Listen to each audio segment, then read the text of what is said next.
What's up guys, I'm the East Coaster fan. As you can tell, I have a beard right now, but that's only because I've been in isolation working on my greatest artistic achievement ever. You see, I'm trying to enter the drawing business. Look at my portfolio.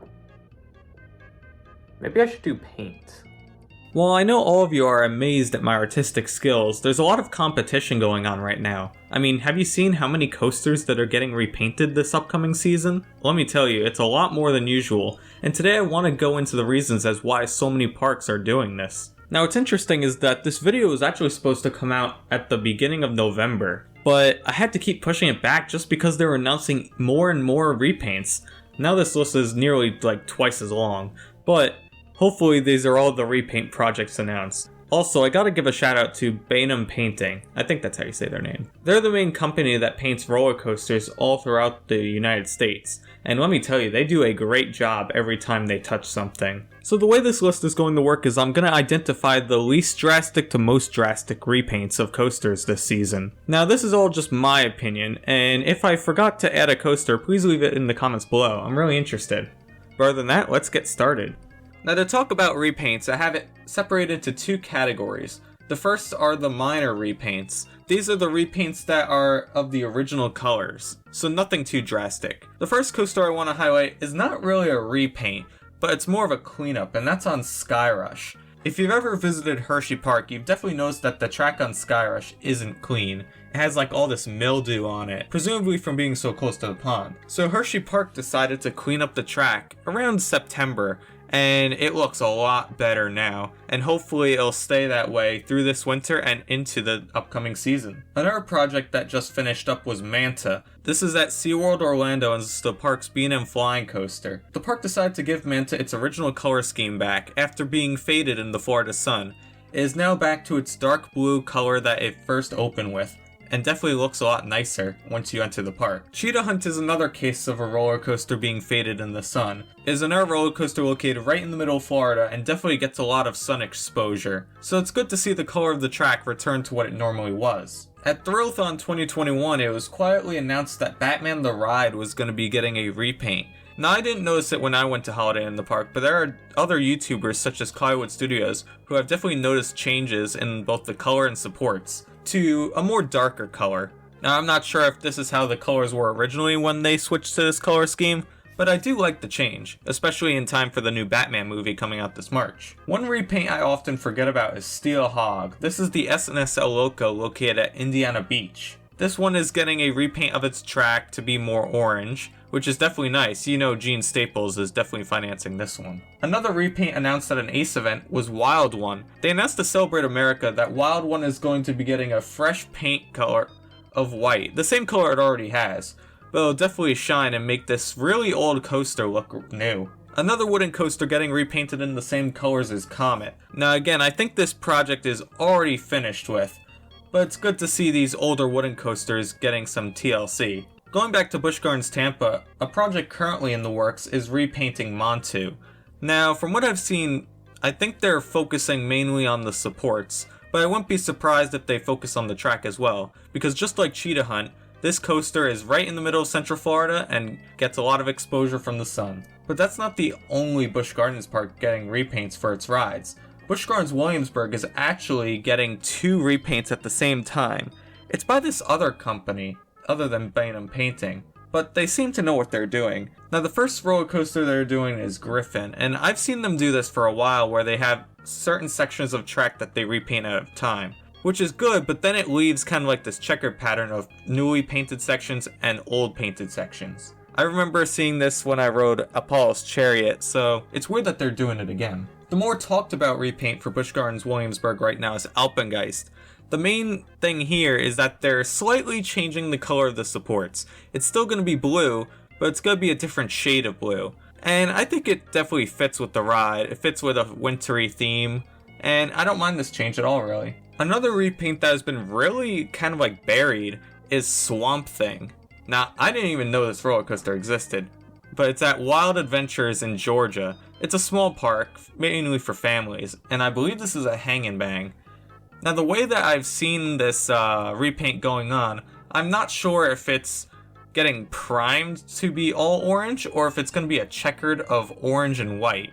I'll have to come back to this one, but I really have no attachment to this ride, so they could really do whatever they want with this thing. And the final repaint that I want to focus on in the smaller category is Racer at Kings Island. Now, it's definitely a great time for this ride to be repainted because the park is celebrating a really big anniversary this year. So I'm definitely in favor of giving Racer a touch-up. So now we're done with what I'd call the minor repaints. And already, like, the amount of repaints that are going on in the industry is a lot higher than what we normally see.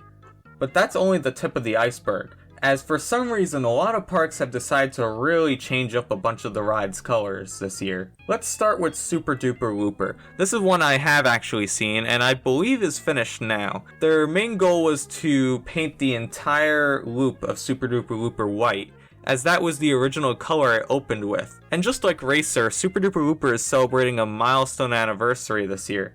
So it's great to see a good tribute with that color. I'm not sure if it's going to be fully repainted white, we'll have to wait and see when the park reopens. But I'm fine with just the loop, or if they decide to paint the entire ride, I'm okay with that as well. Another coaster getting repainted is Carolina Cyclone at Carowinds. This is the Aerodynamics looping coaster.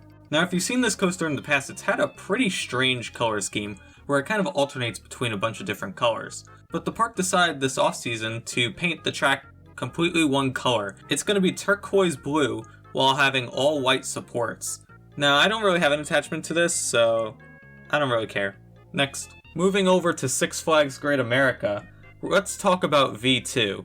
Now, they're repainting the track of this red, and the rumor is that this ride is going to be rethemed to The Flash. Maybe they're retheming it to coincide with the upcoming movie, or just to fit in with the area, I'm not sure. But we've seen this in the past with Six Flags. I mean, at Discovery Kingdom, they decided to rename their V2 to Flash Vertical Velocity, so I wouldn't be surprised if they even changed the name to match the one at Discovery Kingdom. However, I don't think this is going to change how people perceive the ride. In fact, I think this is a really good marketing move by Six Flags to sell more merchandise for this ride. Keeping with Six Flags, let's talk about Mr. Freeze at Six Flags Over Texas. If you didn't know, this is one of two Mr. Freeze coasters. There's this one and the one at St. Louis. Now for a long time, both coasters have had a different color scheme.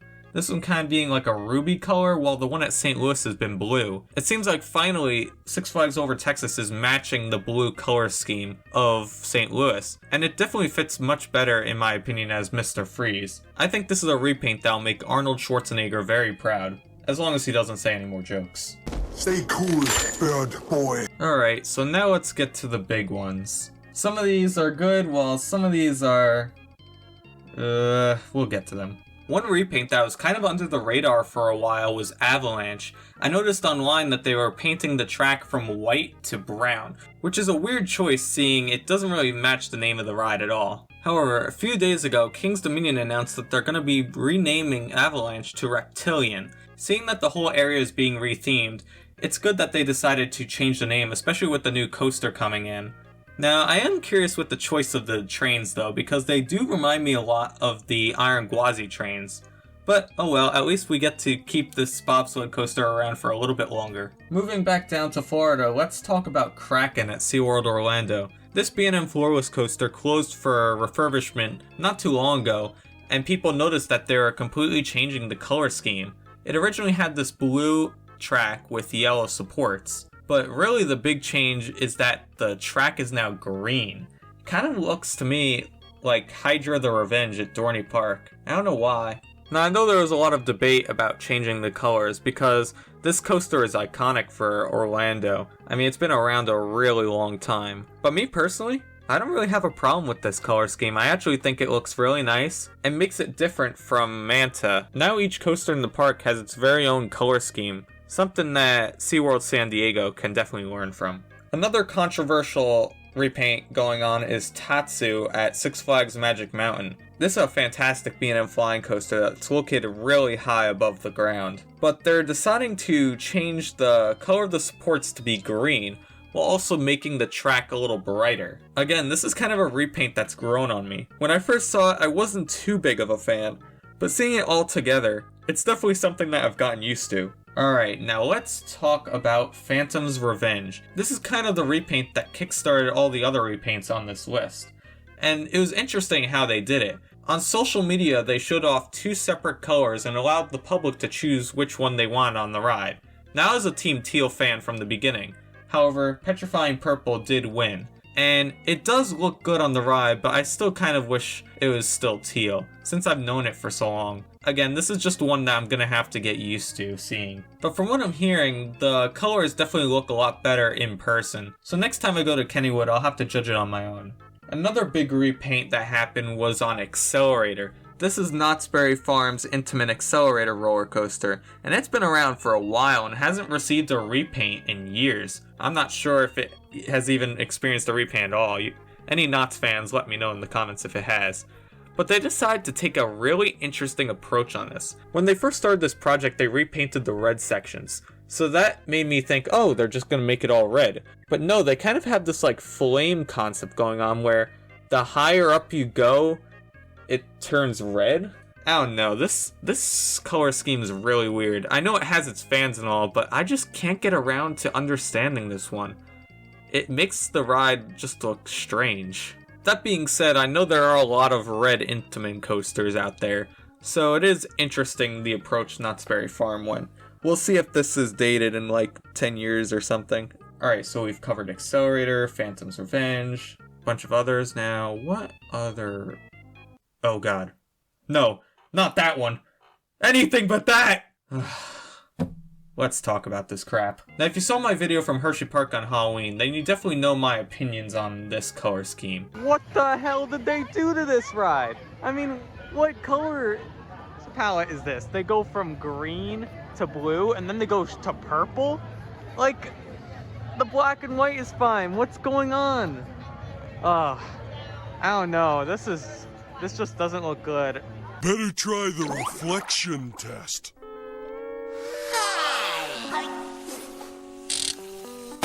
Ugly. And while I still stand by my statements, yeah, that's about it. I hate this color scheme. I get what Hershey Park is doing with the marketing, but still, I just don't get this one. Now, someone did point out that the Jolly Rancher commercials, at least the ones that are airing right now, feature this character as like a cowboy. So it kind of fits, but I don't know. Let's just move on to the last one.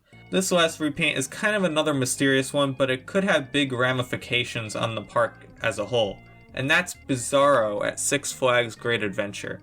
At the end of the season, I noticed, along with a bunch of other Great Adventure fans, that the paint was starting to peel really bad on Bizarro.